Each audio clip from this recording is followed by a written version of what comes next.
Jason Carter wasn't a man of fancy tools or flashy signs. His auto shop in Cedar Hill was humble: rusted wrenches, a wheezing soda machine, and a radio that crackled more than it played. But what he lacked in equipment, he made up for in heart. Then, one quiet afternoon, a woman named Sarah walked in, pushing her 7-year-old daughter, Emily, in a wheelchair. The girl's legs hadn't moved since the accident, but her eyes, bright, hopeful. In Sarah's hands, the shattered remains of a pink toy car. Emily's favorite before her world changed. "I know it's a long shot," Sarah said, voice tight. "But no one else would even try." Jason knelt beside Emily. "Whoa, you like speed, kid?" She nodded shyly. "Leave it with me," he said. For 4 nights after the last customer left, Jason worked in the glow of a single shop light. Reinforced frame, hand controls, a fresh coat of purple, Emily's favorite, and a sprinkle of sparkles for good measure.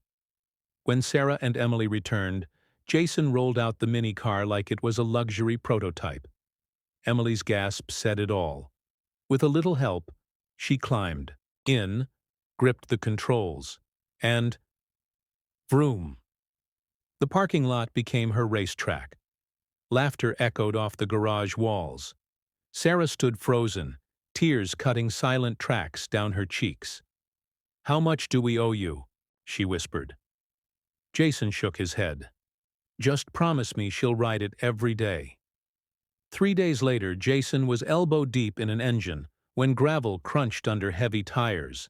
He stepped out and froze. A black limousine. A driver. Then, a man in a sharp gray suit. Thomas Aldridge, Emily's grandfather. And behind him, Sarah and Emily, grinning from ear to ear in that purple mini car. "I run a mobility tech company," Thomas said, cutting to the chase. "What you built? No degree, no funding, just skill and heart. That's exactly what my team needs." He handed Jason an envelope. Inside, a check for $50,000 and a job offer. "Consult for us. Build devices that don't just function, they inspire." Jason stared at the check, then at Emily, zipping circles around the lot. "I drove it every day," she shouted. That was all the thanks he'd ever wanted. But now? Now he could do more. Help more. Change more. He met Thomas's gaze and nodded. "I'm in."